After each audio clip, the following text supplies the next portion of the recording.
6 and 7, and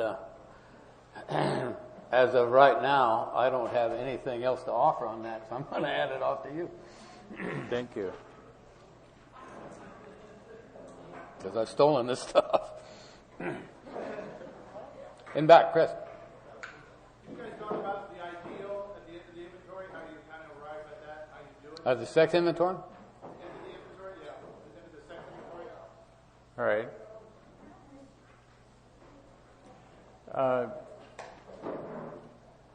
The book talks about establishing an ideal in your sex conduct. And, the first time I saw somebody trying to write an ideal was this guy that I said, so what does your ideal look like? And he said, about 5'2" and blonde. And I said, I think you missed a point. At least for us, the sexual ideal has to do with what we're bringing to the party. And that means, what am I willing to do in a relationship to make it work? And so my ideal has to do with putting someone else's welfare above my own.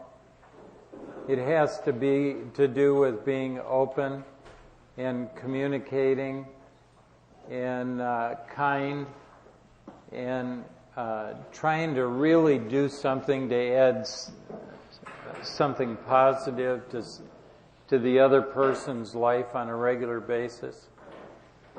I suppose it's a lot like that little short prayer in the book which says, how can I serve thee? Thy will, not mine, be done. Not always. My ideal really has to do with how am I going to act and what am I bringing to a relationship. And trying to define that is a good exercise, because you have to go back and look at it periodically and to see if you're doing what you said you were going to do.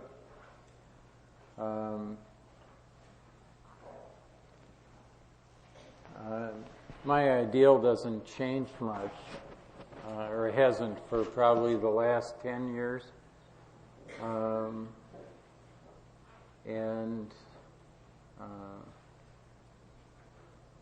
The last relationship I was in, I was trying to practice, which is a couple of years ago.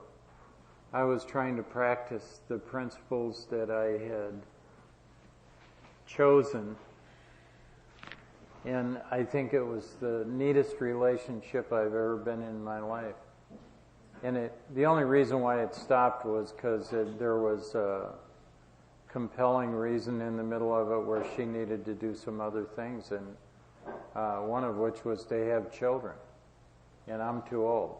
I don't want to have children at this age. I think it's unfair.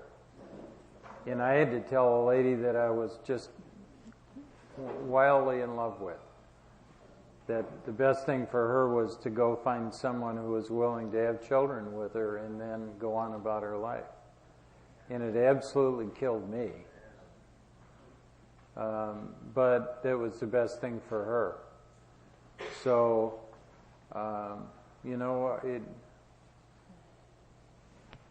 you're going to establish some principles, some rules for the road in your life. And then the next question is, do you have the courage to live that way? Are you willing to make decisions which may not be in your own best self-interest, but that may be in their interest? And are you willing to live like that and then not sit around and bitch about it for the rest of your life? So, you know what? I spent a lot of time thanking God that woman was in my life for as long as she was. And I'm not angry because she's not in my life any longer. I'm grateful that I had the time to spend with her, that I did. So part of that, coming to that kind of understanding, was writing out a sexual ideal. The book makes an interesting statement about our sexual conduct, and that is if it continues to help or to harm others, we're sure to drink. Listen to that. That's not a lie. If your sexual conduct is harming someone, and you decide to ignore it and continue that kind of behavior, don't be surprised if you got a bottle in your hand one of these days. And I've seen that happen over and over again, and some people go, well, hell, I can get away with it. Well, that's just like getting away with it with alcohol. There's no such thing. At some point, all that stuff comes home to roost. And so you may want to consider that. Now, so we're going to talk about 6 and 7? Just a minute. I came about that from the other end, if you will. I had come to see how much harm I had caused with my infidelity and chasing after my feelings and that sort of thing. And when I finished the 5th step with those guys up in Chicago, and I'd done those things, and that I had to do something about my sexual ideal and that sort of thing, I looked at the book and looked at that, and all I could really see was the harm I was causing until I began to try to write down the ideal. But the lie in there was that I wasn't like the rest of those other alcoholics, and I could get away with that and not drink.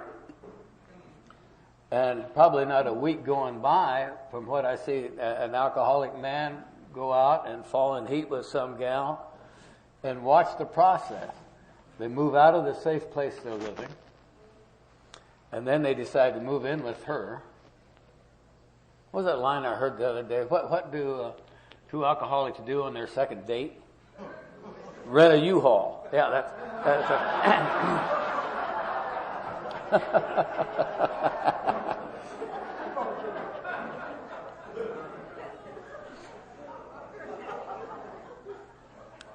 And so the discarding of that lie was one thing, but establishing the ideal was really something else, and that I had to come down to that. And so much of my amends to my wife were wrapped around that ideal, and they really were. So I don't do anything with another woman that I wouldn't do right in front of her. We had a wonderful woman in Indianapolis named Linda, and some of you knew her, and she carried the messages better than anybody I've ever seen at times, I think. In fact, we would go through co-ed workshops together, and she would embarrass me because she would catch me with my fears, and so she'd rub them in, make them real apparent to me. She only did it once per fear, but it was a great help to me with that. But one time we ran into each other at a restaurant, and without thinking or anything else, we gave each other a full kiss on the lips. I mean, it was just impulsive. It was just right now, and it seemed like to both of us to be the thing to do. And I didn't think anything about it, of course, other than that, damn, that was nice. But Linda called later that afternoon and said the same thing to me. And so I told her, I said, well, I think we're all right, Linda, as long as we don't do anything we wouldn't do right in front of Julie. And she said, we better not do that again. And we didn't. But and it wasn't, I mean, that's just what it was. But with that, so much of my ideal had to do with me being what I signed up to be 50 years ago when we got married. And I literally hadn't done it in my marriage hardly at all up until 20-some years ago now, 24 again. Not that that's a big deal, but it changed my life, and it changed it dramatically. That doesn't mean we still don't have discussions around that and how I can be forgetful and how I can be crude and and all of that. But that's part of me staying within the ideal. So I just thought I'd throw that in there.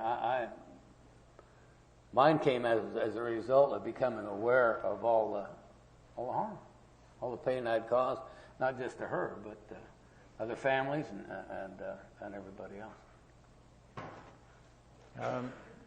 Let me say something quickly about shooting baby ducks. Do you know what that is? I dare you to say it. It's screwing a newcomer. So there's a misconception there. We had a lady that joined our home group that was a former runner-up for Miss whatever, some state. And she was a very, very attractive woman. And when she came walking in the door newly sober, and there was a guy in our group with about 15 years of sobriety that immediately thought that was easy pickings and that he was going to go give her a ride on his motorcycle. And she went along with it, and not too many days later they were off together. And I went to this guy in my home group and I said, "You see what's going on there?" And he said, "Yeah."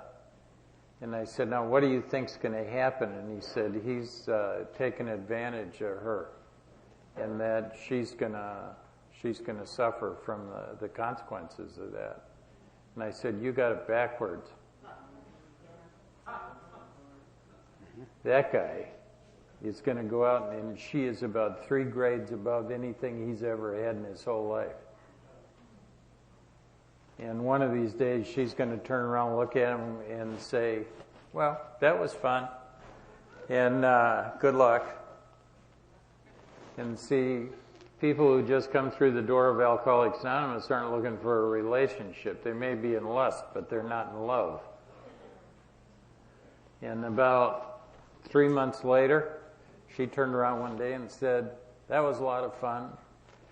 So let's be friends and I'll see you." And it about killed him. And so, this is not the right thing to say at an AA group. You know that looking for a partner in Alcoholics Anonymous is like shopping in the dented can aisle?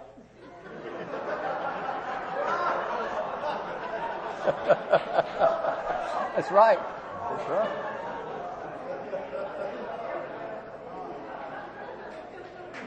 What the hell would ever possess you to go looking for someone who obviously has some level of insanity? That doesn't mean you aren't, and it doesn't mean you shouldn't. It just means that the odds aren't that much in your favor. And if you go to someone that's new in Alcoholics Anonymous and think you're going to be in a relationship, you're not. You're going to be in a hostage situation. So,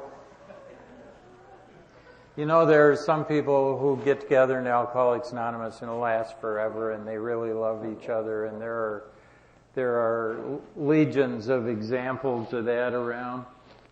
But the real truth is, if you're looking for a partner, come on. Why are you doing it here? The answer to that, by the way, is this is where we spend most of our time. So I'll just put another twist on that. You got 2 totally self-centered people thinking the other one's going to fix them. It's crazy. Is that what you wanted, Chris? I have another question, kind of, since we were bringing up the esteem, self-esteem issues, not worthiness, whatever you talked about. Do you have any experience with outside help, like therapies, that work with molding a healthier relationship to yourself? There's a lot of stuff out there. guys have any experience with that as far as integrating with the work you're doing? I'm in that business.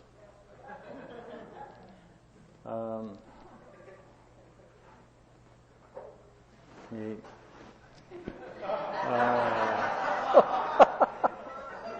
You should never ask me about therapy because do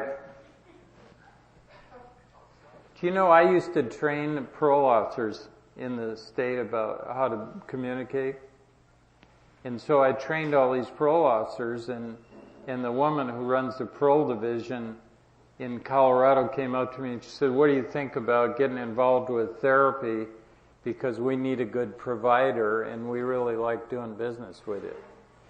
And I said, "Well, I don't believe in it for myself.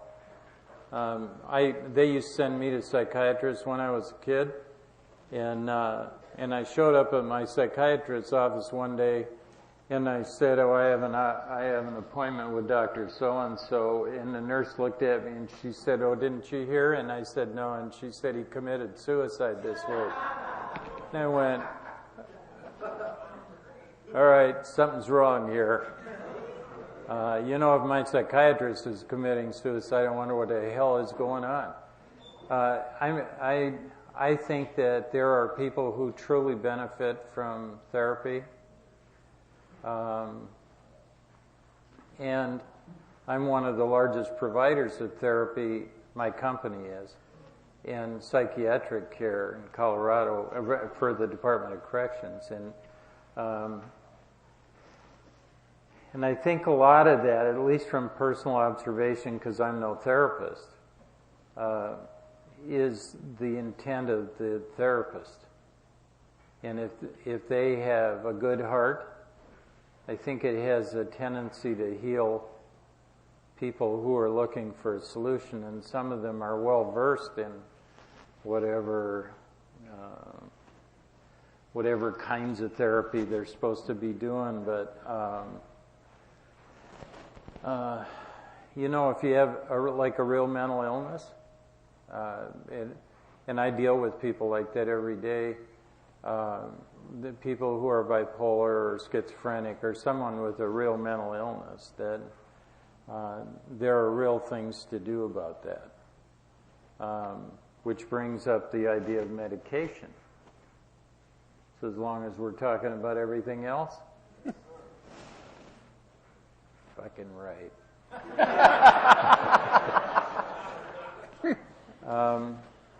There are people with real problems that need real medications, and if you're going to stand there and tell them not to take medications, you got your head up your ass.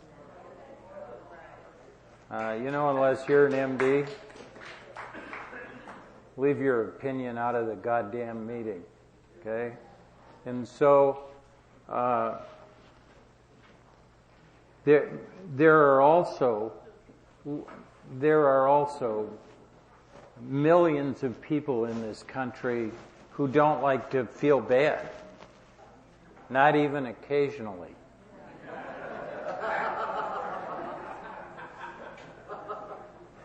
People go, "Well, I'm depressed." Really? How long?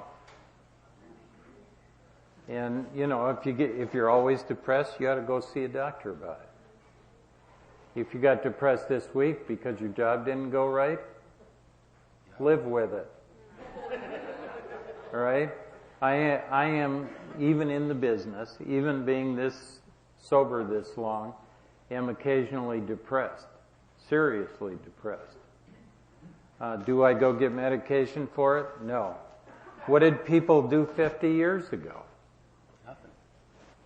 They had nothing to do, so they just felt depressed.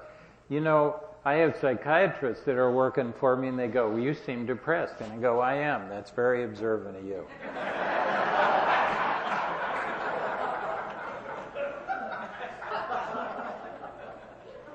And they say, "Well, I can give you something for that." And I go, "No, you can't." You know what? It's part of life. So you do what you want to do. But I want to see life as it is, and I want to get as close to reality as I can get, and I want to get as close to the truth as I can get, and so I don't engage in it. You have a right to do anything you want to do. But don't take yourself out of reality just because you don't like it. So what's the truth? The truth is some people ought to be medicated. Some people shouldn't. And there are both kinds of people that we're going to run across in Alcoholics Anonymous. So if you see someone who is continually, profoundly depressed, it's not the worst thing in the world for them to hear from you that they ought to seek medical help. I've told people that I sponsor to go find medical help. And are there other people who are just such profound weenies that they can't stand a little pain? Yeah. There you go, pussyfooting around again. Yeah. Just be a little judicious how you use medication. I mean, I watch people who are on medication all the time. Some of them work and some of them don't. And some of them do just exactly the opposite of what they're supposed to do. And people like us have had serious suicide rates on things like Prozac and Wellbutrin and Zoloft and some of those things that doctors who work for me regularly prescribe, but they just understand that feeling bad or feeling depressed is part of life. And just statistically, at any given moment, 1/3 of the industrialized world is clinically depressed.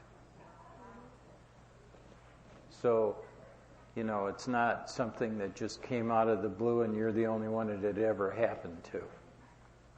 So please understand that some things are part of life and that we don't have to get stupid through too much medication to survive it. Sometimes it's just get through it.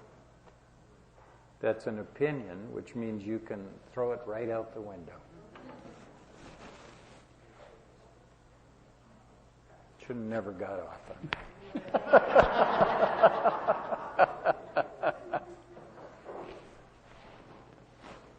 Step 6. Wait a minute, one more.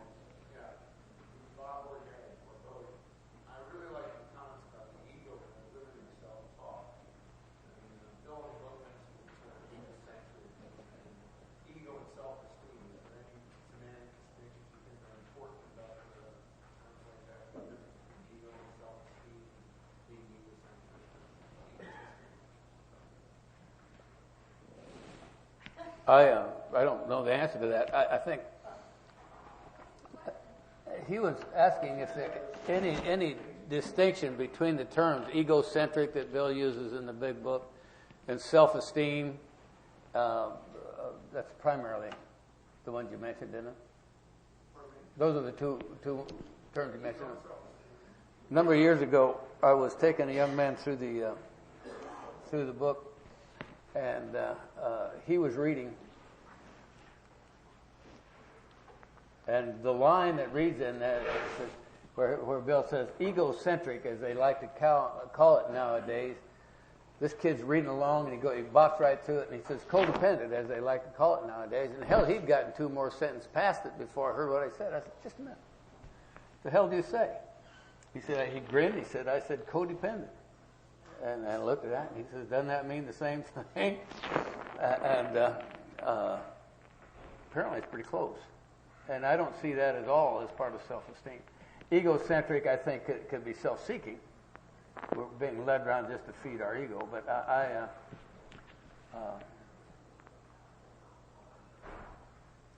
don't get too caught up in a single term in the book. It's really not worth it. Most of us have found out that if we're talking about something that's selfish, we're talking about something that's mine and you can't have it.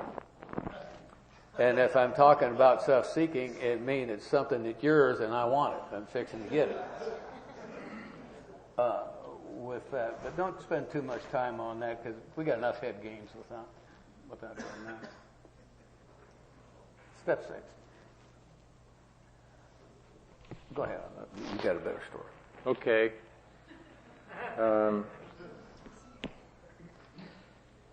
So we come out of the inventory, we come out of the fifth step, and then, wow, then we're directed to go home and take the book down from the shelf and review the first 5 proposals.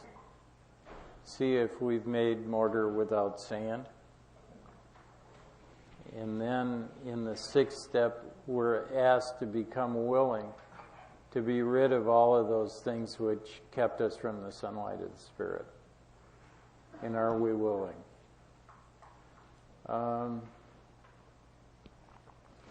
had mentioned to you before that there are 2 places in the Big Book where I throw myself at God's feet without reservation.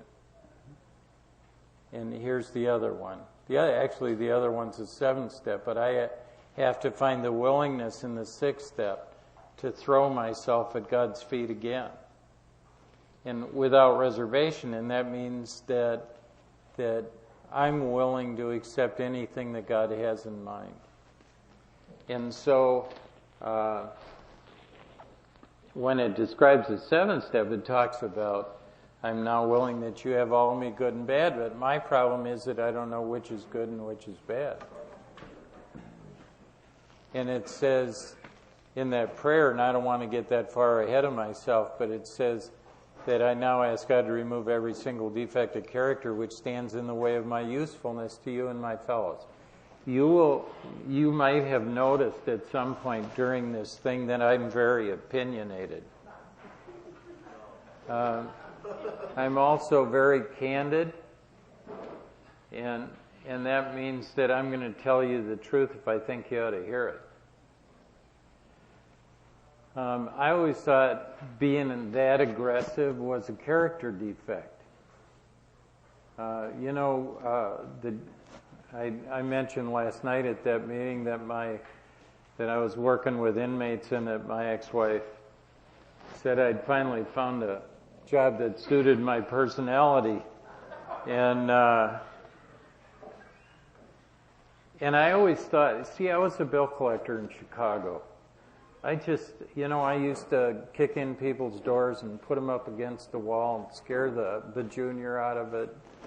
And just be almost sociopathic, in fact, probably sociopathic in the way I went about it, which was why I was so good at what I did. And I always thought being almost that angry and aggressive was a terrible part of my personality. And I have been asking God for more than 36 years that I am now ready that He takes all me good and bad and remove every single defect of character which stands in the way of my usefulness to Him and my fellows. And I have said that with real willingness to be rid of anything that He would take away. He's never done that. And some people will say it's because you don't want to get rid of it. Okay? I want to get rid of it if God wants to take it. But I have to be willing to lose any part of my personality. Any part. And one of the biggest challenges in being willing to get rid of those things is that's the way we defend ourselves. The reason why I am so direct is because I've always defended myself that way. Then people will be afraid of me and they won't challenge me and all the rest of that. See? So those things and a lot of things that I am today are things that I have defended myself with for years. And am I willing to drop the defense? One of the first things I said to you was, stop defending yourself. If you're living a spiritual life, What the hell are you defending? I don't have to defend myself. If you don't like me, you write inventory about it. I'm going to go to bed tonight and sleep like a baby.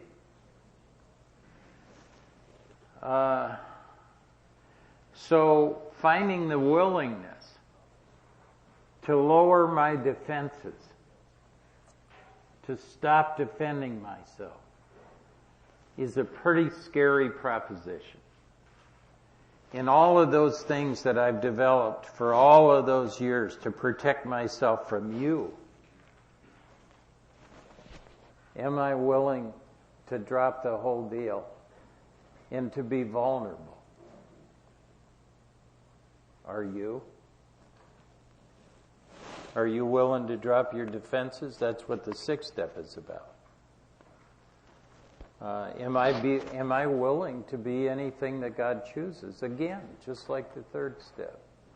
So I have asked God for years,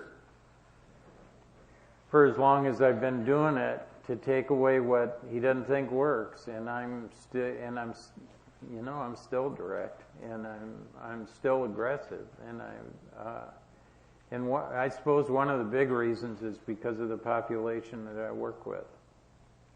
Because I don't know whether I'm too oblivious or too stupid to be afraid, but I'm just not afraid.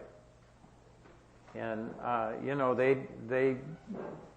they lock me in a room full of inmates, or lock me in a room with a serial killer. I don't care. I refuse to be afraid. And anyway, the book says that I can go to the most sordid places in the world, and I can. I went into one of the dingiest bars in Denver and pulled a Hell's Angel out of it. And I walked in there. I don't know whether Gary ever met this guy. Was named Iron Mike, was a Hell's Angel, and he had been on top of a 3-story building having his way with some young lady, and they got in the throes of passion, and he rolled off the roof. And when he broke his leg, he really broke his leg. And he was having trouble getting it to heal, and anyway, he went into a bar down on 17th Street in Denver, and got his nose full of cocaine, and got drunk, and then called me and asked me to come and get him. And I went down there and got him, and by the time I got there, he'd changed his mind.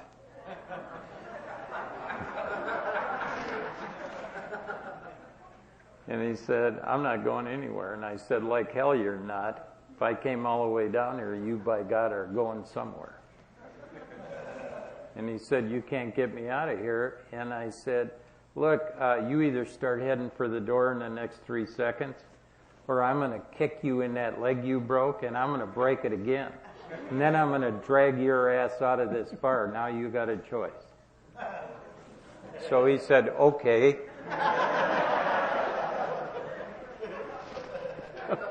And we went over to York Street and had a cup of coffee. And I don't know whatever happened to him, but the point of that whole thing is you don't have to be afraid.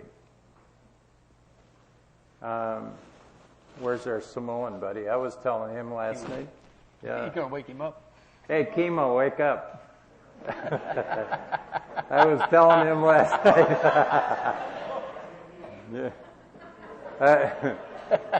I was telling him last night that in Denver, people say, "You better get your shit together. You're going to wind up with Bob Olson as a sponsor."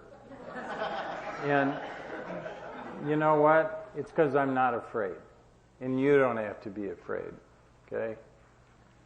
This stuff either works or doesn't.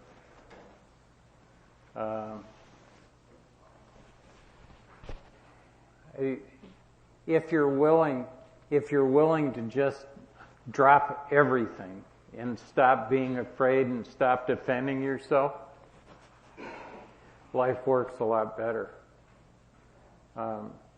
One of the biggest challenges in life is not spending all of it in fear. So So at least as it relates to the sixth step, to stay on that, it has to do with, am I willing to drop my defenses? Am I willing to stop defending myself? Am I willing to get rid of all of those things that I have protected myself with for all of these years, and to finally turn to God and say, you're the one that needs to protect me. Okay? So thanks. I think as often as not, anytime I've written some inventory, the time I got to the sixth step and took a good look at it, I'd been dealing with things I was really sick of and ashamed of. And the idea that maybe there was a way that God could take them was really good news. And that's happened most of the time, but there are times when I went ahead and thought I was ready and said the seven-step prayer, and then I went through some periods of behavior that would have said that I probably didn't want those defects to leave, and behave that. And I don't know if you remember this, but I'll give you a couple of them, because I had taken the seventh step. We'd gone through the seventh step together, and I figure I'm on a spiritual plane at about right here, and no trouble. And two things happened to kind of let me know that maybe I had more to do.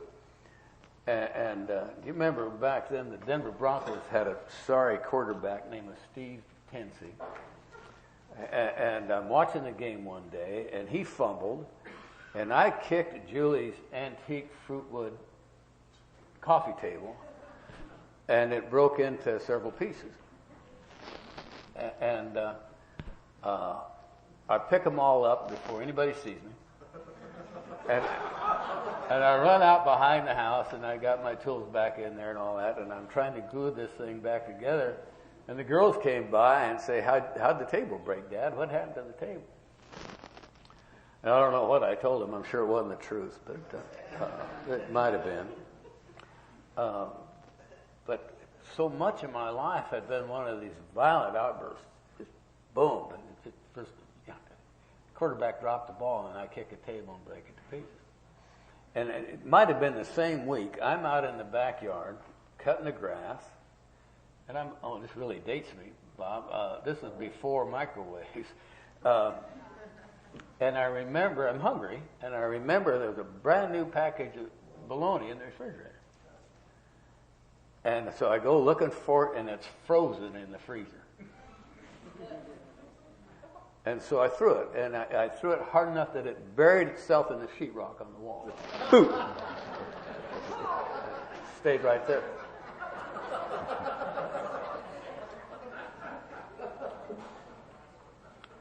And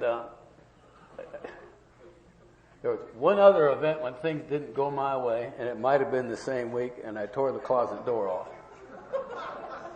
And if you need that explained to you, we'll do it later. But that was my first experience after having done steps 6 and 7. And to this day, I don't know what I'd have done differently. I really did want those defects to be taken away. And maybe that was me being exposed to them to see how inane that is, that I stopped doing them. I don't know that, but surely there's a better way, man. I broke a lot of stuff that needed fixing, but that was kind of my experience with it. Just a little bit of different thing. I said the prayer, and as far as I know, when I said it, I was as honest as I could be about wanting to be free of all those defenses that I've had. But boy, they sure showed themselves as it was my experience. Those guys in Chicago that I talk about will end each very often. Some of them will just have a conversation on the phone, and they'll often end their conversation saying the 7-step prayer together over the phone. And the first few times I did it, I hadn't had it memorized yet. I felt kind of stupid, but and that happened again when I swapped 5th steps with Larry. With Larry, the guy in Douglas, Wyoming. We decided we couldn't leave till we said the 7-step prayer again right then and there. And we did it together. And so now maybe I'll ask him if any of them are gone yet. When I had, you got more to say about that? Only one of the things that my sponsor used to tell me when I would tell him,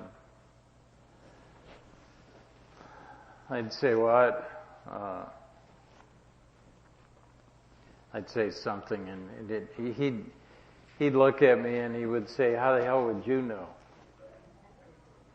The first time he said it, I was offended because I thought I was smarter than he was. And, you know, somebody looks at me and says, "How the hell would you know?" It sounds like I'm smart and you're stupid, at least to me. And I would, you know, I'd call him up in 10 steps, something, say my employer is really angry with me, and he'd go, "How the hell would you know?" I go, "Well, that's what it looks like." And he goes, "Well, that may be what it looks like, but things are rarely what they seem to be." And he asked me that question over and over and over again, and it was one of the best things he ever did for me, because it made me question everything I think. And the real truth about this world is that things are rarely what they seem to be. And then my inclination is to take a piece of information, take it to the worst possible conclusion, and then start living there. And I'd go, "Everything's going to hell in a handbasket." And he'd go, "How the hell would you know?" And he was right. You know, most of the time when I thought things were awful, they weren't. So I can walk around making my day miserable, being completely wrong about anything. And one of the things that happens, even after you've been sober for a long time, is that we suffer from faulty perception. And so for most of the time, I don't think that we know what the truth is. So anyway. After I had gone up to Chicago and taken fifth steps with those 9 guys, I was instructed to go to this restaurant over in LaGrange and had lunch with some of them before I drove back to Indianapolis. And I thought it was all over. And I was tired and I had learned a lot and felt a little beat up on. And we went over there and had lunch. And after lunch, one of them said, "Gary, get your pad and your pencil out. We'll help you with your amends list." And like I said, they had remarkable memories. And so we did. And so I went down and I listed the amends that we had talked about in the inventory. And then Paul asked, "How about those amends you owe that you didn't have any resentments at?" And so we listed more out on the inventory because I owed a lot of money. I'd been lying about money and everything else all along with that. And we come up with the amends list. And the guys that are 3 and 4 years sober, and one of them that was at that time in his 30s, I guess, said, "How the hell have you stayed sober this long?" Doing it. And they really believed. They were asking a very serious question because that was their experience, and they didn't believe you could stay sober doing it the way I did. And they're right. I don't know why I did, but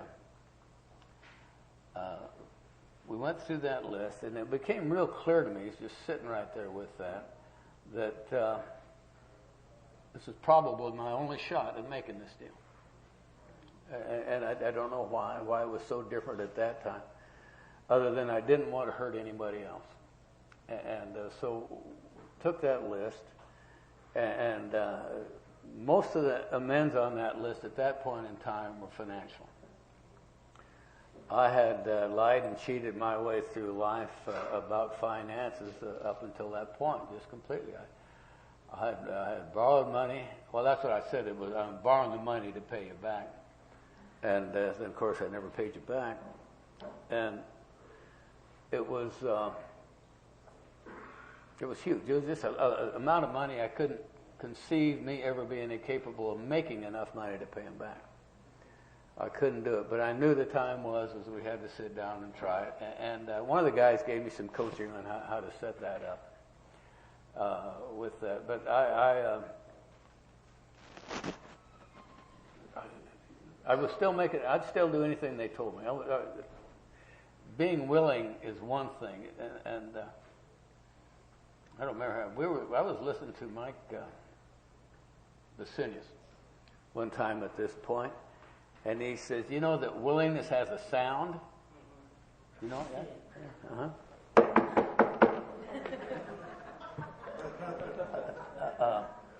And that's the sound. There can be a doorbell ringing. It's not an email, and it may not be a letter, probably, but you need to be talking to them. Anyway, I went together and I went home and I put together a list on an 18-column columnar pad where I listed everybody I could think of that I owed the money to. And then you went down the pad and then you get a payday, and you went out as far as you could make that payday stretch. And then you get another payday, and you'd stretch that one out till it stretched. And then before the end of the day on payday, you were broke again, and you had enough money for gas and groceries to get you through to the next payday. And that went on for a long time. But that was probably the only physical evidence I'd ever had about my amends that I was willing to do anything. Because I hadn't been willing to do any of that stuff. I had made, as near as I could, I had made all the amends I could that didn't involve money up until that point. There's one out there that's still out there, and don't know where. Tried, quit to find her, and that, but I can't do it, I guess. And so I'm just down to the financial amends, and I literally got a list of them going across. Now, many of them were family. Well, not many. I don't have a big family, but my parents and Julie's parents and Julie's brother, and we were talking about Dick last night, the old Dick money, and all these businesses that were out there, and these debts went back before sobriety and after sobriety. Just because I quit drinking didn't seem to be necessary to stop lying and cheating and stealing. But that's what I had done. And that was my first real physical vision of the harm I'd caused when I could list them right there in front of me. Many of them were people that needed the money. That went through that. And so I went through that for years, and that was a big part of my amends list because most of them were financial. And I was held accountable by Paul. It seemed like it was about every Friday. And he'd ask me, who did you pay this time? I don't know how he remembered them all. To this day, brightest guy I ever saw. Somebody said to me one time, I hope I'm as sharp as Paul is when I get that old. And I said, shit, I wish I was that sharp right now. But, from that point on, and the day finally came, when it was clear to me I didn't see an answer other than continually going through that process for the rest of our life. And I guess I should have thrown into a lottery for a boat, but I found a different one. I found a better one. I went downstairs one night after trying to do that, and discouraged, broke again. I'd had a paycheck 3 hours before that. Here we are, we're back in the same boat again. And really feeling sorry for myself, and I told Julie, I said, I don't think I can live long enough or ever make enough money to pay all these bills. I just don't see it happen. I don't have any idea how to do it. And I sat down in a chair and tried to pout, and she ignored me. And the next morning, she said she had an idea. Now, if you got one of those wives, and they say have an idea, watch yourself. If you don't know what's going to happen. But her idea was that we had been living in that house for longer than we'd lived anywhere, and we had equity in the home. I'd had the same job for longer than I'd ever worked anywhere. I wonder if that's still true. You nodded. You think it is. Okay. And I had 401k in the retirement and all of that. And she said, you know, Gary, we have all that, and you have that. It appears that we could maybe sell a house, cash in the 401k and all the retirement, and pay off all the amends and the little bit of current debt we have, and buy a used trailer house. That sounds more dramatic than mobile home, doesn't it? Trailer house. And I thought, oh, she can't be serious. And God, she can't be serious. And I knew she was. And so I ran out to go to work. That's what I did to get away from it. So when I got back that night, I told her, I said, let's call Paul and tell him about your idea and see what he says. And I'm sure he's got a way out of that. So I call him, and I said, now, you've listened to some of my stuff for a long time. I said, we have an idea here that maybe we could cash in all the retirement and sell the house and take the proceeds and pay off all the amends and some current debt, and there'd be enough left to buy a used trailer house to live in. I said, how crazy does that sound? And his answer was, he said, that was the sanest thing he'd heard me say in 20 years. And he said, was it your idea? And I said, no, it was Julie's, and he said he thought so.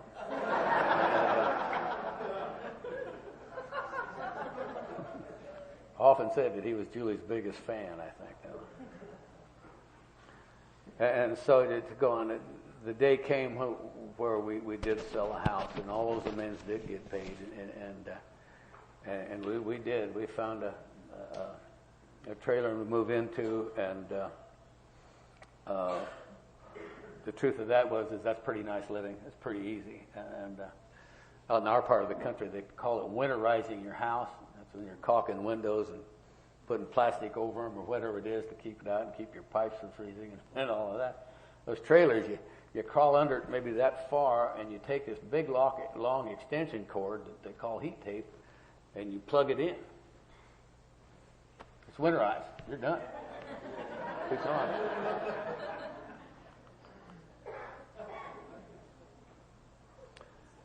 And what came from that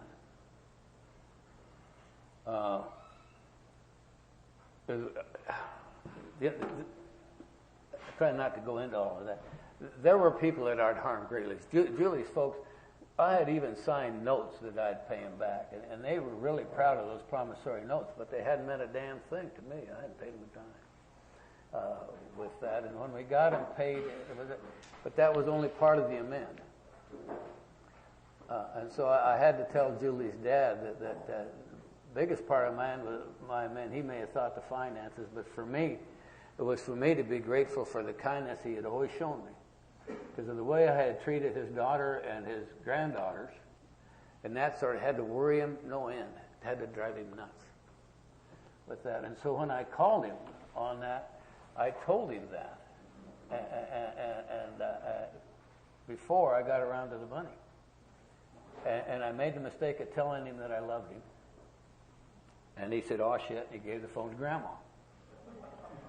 And so I went through the whole thing with Julie's mother. And we get to this point, and I asked her, have you any idea how much money you've given us over the years? And she said, right down to the last penny. And so we made arrangements to pay that back. And then later we sold the house, and she got the money for that. Quite a few years later, Well, first, the day I called and Julie's dad answered the phone was a Tuesday. The next Thursday, he was out using his snowblower and had a stroke and died. Close, huh? Stupid, huh? That should have been done a long time ago. Give him some peace. And so then a few years later, she died. And for some reason, her mother died. And for some reason, Julie's brother wanted me to do the, what do you call it when you say nice? Eulogy. The eulogy, yeah. And so I told the story about effectively what I just told you, and about Julie's mom saying right down to the last penny, and that because I thought it was indicative of hers and all that. This is the same grandma that always had candy hidden in the kitchen cabinets and all of that stuff. And just as sweet a woman as you'd ever want to know.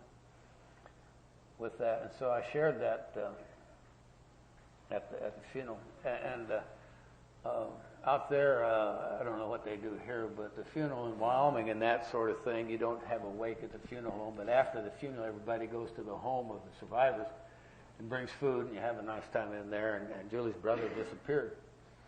And he said, and he walked up and he gave me the promissory note that said, paid in full. And stamped on it. He says, I didn't know what this was about. He said, but I sure don't need it. And he gave it to me. That's just one of many with that. And I can hardly tell the story just about the amends without going on through that. But what do we want to do about time now? I hate to do that to you. Do you need a break? Go ahead. They said no? I sat down. I went through my inventory. The book says it made a list of all persons we'd harmed, became willing to make amends to them all, and the next line in the book is we did it when we took inventory. So most of my amends is on my inventory. And I sat down with Don and started going through this, and he had asked me to take each one of those people on the inventory and write down what the harm was. And I asked him why I was doing that. And he said, because I don't want you wasting people's time without knowing why you're there. And just walking in there and saying, I'm sure I harmed you because I am who I am,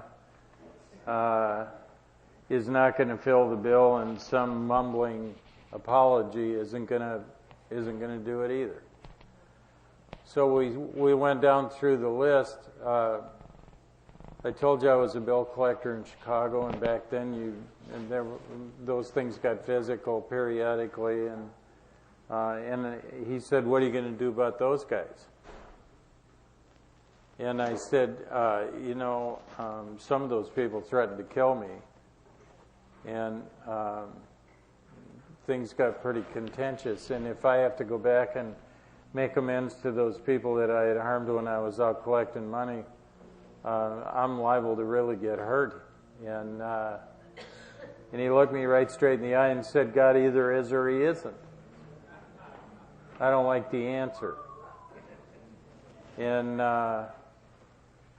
then he said, what are you going to do about your dad?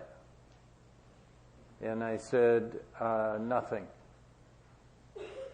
And he said, why not? And I said, well, he was the one that caused all the harm. I mean, he was the bad drunk that was beating me up when I was a kid and doing all that stuff.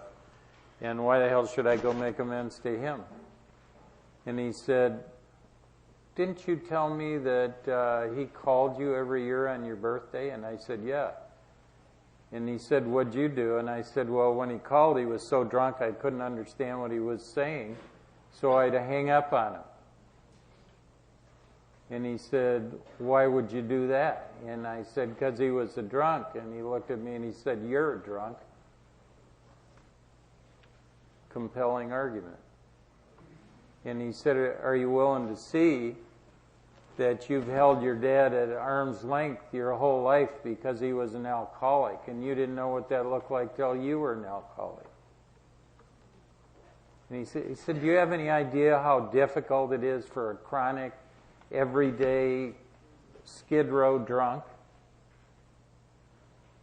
to remember one day a year to call you and to try and touch you?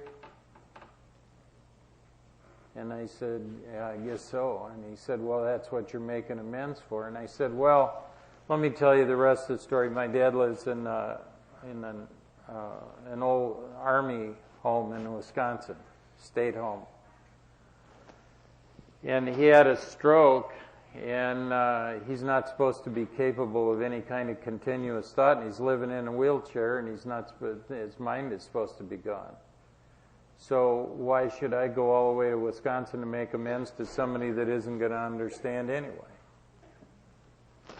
And he said this because this is about cleaning off your side of the street. And it doesn't make any difference whether he understands or not. You get in your car and drive to Wisconsin and make amends to him.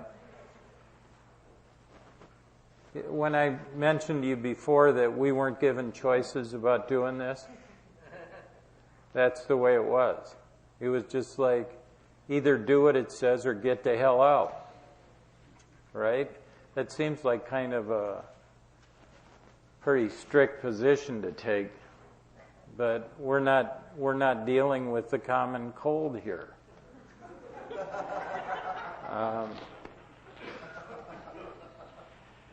So I went back to Chicago and made some amends there, the people that I could find anyway.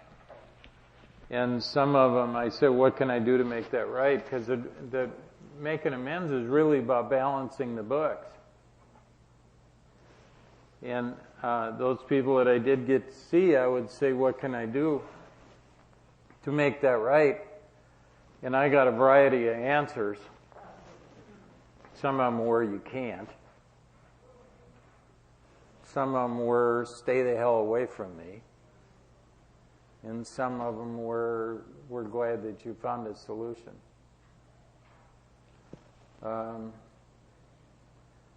You know, I went into that thinking I was done. I mean, I thought I'd walk into somebody's house in Chicago and they'd go, hey, you remember me? And I'd take a bullet for it.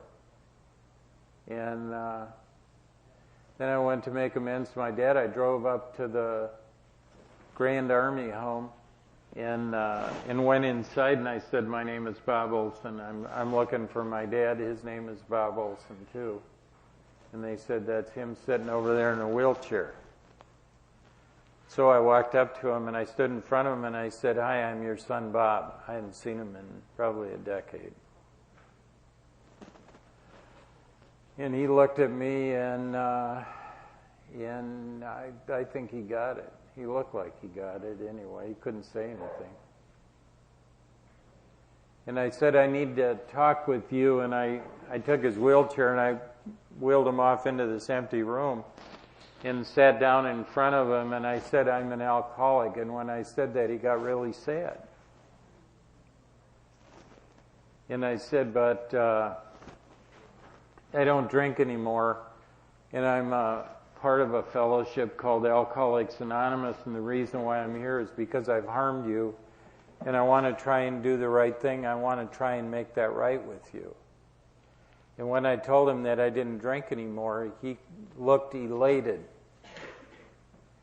And I knew something, that there was some measure of understanding in what he was hearing. And I said, I've harmed you, and I don't know what to do to make that right. But I want you to know that I'm all right now. And that I understand that you were making an attempt to touch me every year on my birthday, and I regret having hung up on you. And I just didn't know what was going on. And then I left, went back to Colorado, and he died. He died, he had adult onset diabetes. And his only other living relative besides my sister was his brother, my uncle. And they called my uncle from the hospital and they said, he's losing all the circulation in his extremities. And they said, we're going to have to amputate his foot. And so they said, we need your permission to do that. So that my Uncle Leif gave him permission to amputate my dad's foot. And so they did. And it wasn't too much after that they called my Uncle Leif and told him they were going to have to amputate his other foot. And then they were going to have to amputate one of his hands or his fingers, and then another piece of his leg. And back then they couldn't manage adult onset diabetes, so you just would eventually lose circulation in your extremities, and if they didn't amputate it, you'd get gangrene and die. And after about the fourth call, the doctor said, you know, we're going to run out of pieces to cut off here. And, we need to ask you a very difficult question, and that is, should we just let him die? Or should we keep taking pieces off? And it was my uncle's opinion that they ought to let him die. And I don't question that. I mean, it was his decision. I don't know one way or the other. And so they made the decision to not do any more surgery. And at some level, my dad knew that they were going to let him die, and he had nothing to say about it. And so when anyone would come anywhere close to him, he'd scream. He had no other way to communicate. He'd just scream. And he'd do that out of despair, which is one of the four horsemen of alcoholism: terror, bewilderment, frustration, and despair. So he would scream. And that's the way he died. My dad was married 9 times. And the only one that showed up at his funeral was his brother.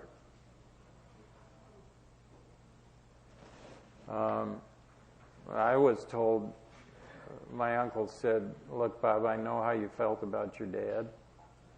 And we're just going to have a simple ceremony out behind the hospital in the cemetery there, and we're going to bury him. And you don't need to send any flowers, and you certainly don't have to travel halfway across the country to be here to see us put a dead body in a hole. So, I just wanted you to know. Now, I'll tell you something about all that. When my uncle called me and said, your dad died, I said, really? And he said, yeah, and we're going to have this funeral and da-da-da-da. And I said, okay. And after I had that phone conversation, my wife was watching me. And she said, who is that? And I said, Leif. And she said, what did he have to say? And I said, he told me that my dad died. And she went, oh my God, I am so sorry. And I said, don't be. And she said, what do you mean? And I said, you grew up in a family where everybody loved each other and you all got to spend a lot of time together and do all the rest of that. When I grew up, I got beaten up by my dad, and I was glad he was the hell out of my life. And then later in life, I learned a lot of other stuff about it. But see, my relationship with my dad was one where I didn't want to be anywhere near him. And so when he died, it was like somebody down the block died. Didn't have anything to do with me. And I went around wondering what the hell was the matter with me. I mean, aren't you supposed to feel something? I never shed a tear when my dad died. And after that, and the only reason why I'm telling you this is because I'm sure that some of you that are here today have had this same experience. So I think I'm wired badly, okay? And I was saying to my wife, I said, I don't feel anything. I don't feel remorse. I don't feel regret. I don't feel anything. I made amends. I did what I was supposed to do. He died, and that's the end of it. No tears, no nothing. And I said, but you know what? When my mother dies, there's going to be tears. And then my mother died. And nothing happened. Didn't shed a tear. I lived in foster homes when I grew up. And I got to know my mother better later in life. But when she died, same thing happened. And I'm thinking, well, how come I can't shed a tear when my mother dies? And it's because I just didn't grow up like a lot of people. I didn't grow up with any sense of family. I didn't think I was part of anything. And one of the reasons why I always felt like I was damaged goods was because I had no sense of that. And people would sit there and compare me to both my mother and my father. And I had this bad opinion of myself, see. And I finally found out, because I chased it, that if you don't grow up in sort of a normal family situation, you don't have it. Now, I'll tell you what, I got 5 sons and 2 grandsons. And I would jump in front of a bullet for any one of them. And heaven forbid any one of those guys goes away.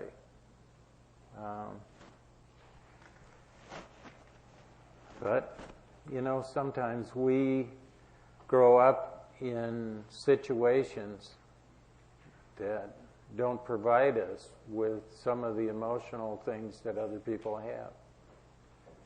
And that's just what happened.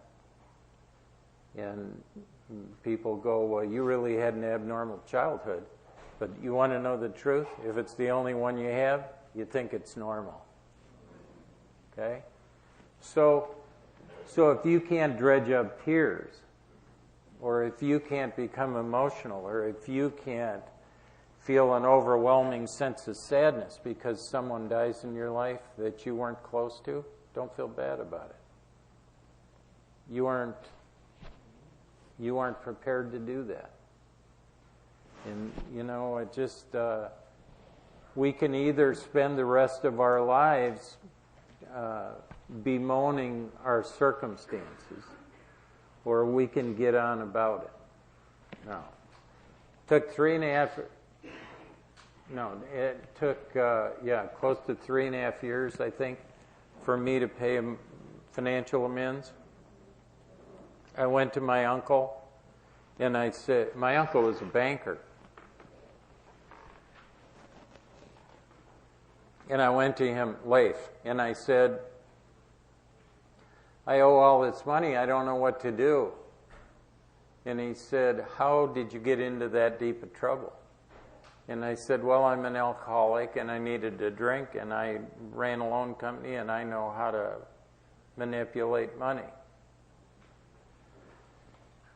And he said, well, all right.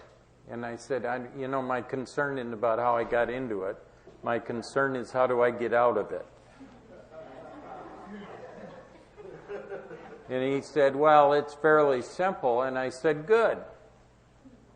And he said, here's how you do it. And I said, I'm listening. And he said, you start paying now and you pay till it's paid.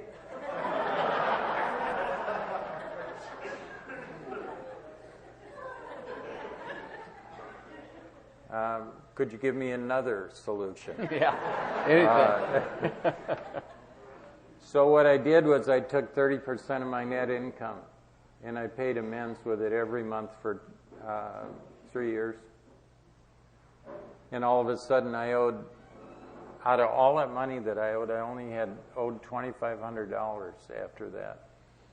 And Gary was making a joke about it before. I grew up in Wisconsin, and there's a lot of lakes in Wisconsin. The Minnesota license plate says 10,000 lakes, but they really got closer to 20,000 up there, and Wisconsin has 10,000 lakes. And so when I was a kid, because we didn't have any money, I lived in a little house that was up on cement blocks that had 3 rooms in it, and it's a bad neighborhood, and people would throw a dead dog or something under your house, and you didn't even know it was there until it smelled so bad you couldn't go in to get it. Anyway, it was not a great place to live. And I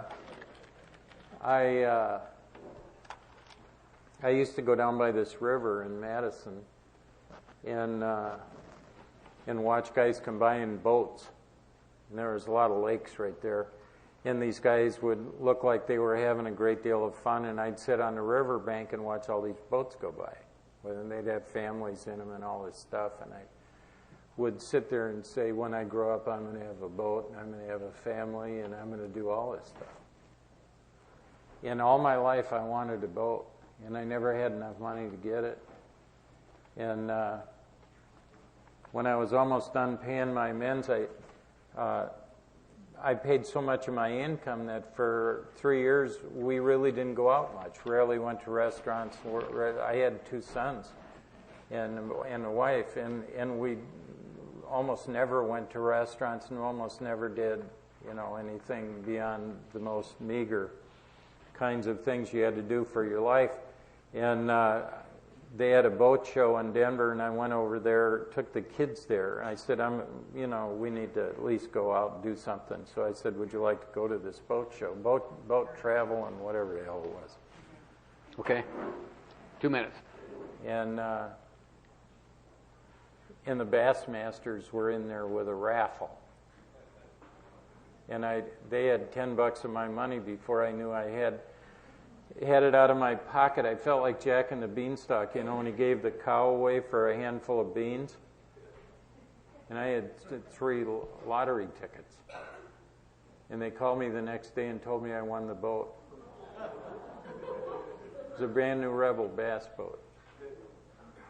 And I went down there to look at it and made the mistake of taking my 2 kids with me. And they're climbing around in the boat going, oh, is this going to be fun? We're going to go fishing, and are we going to go water skiing and do all that stuff? And I went and asked the Rebel bass boat dealer, this is in 1973, or it's 1975. And I said, how much is that boat worth? And he said, $2,500 wholesale. Oh.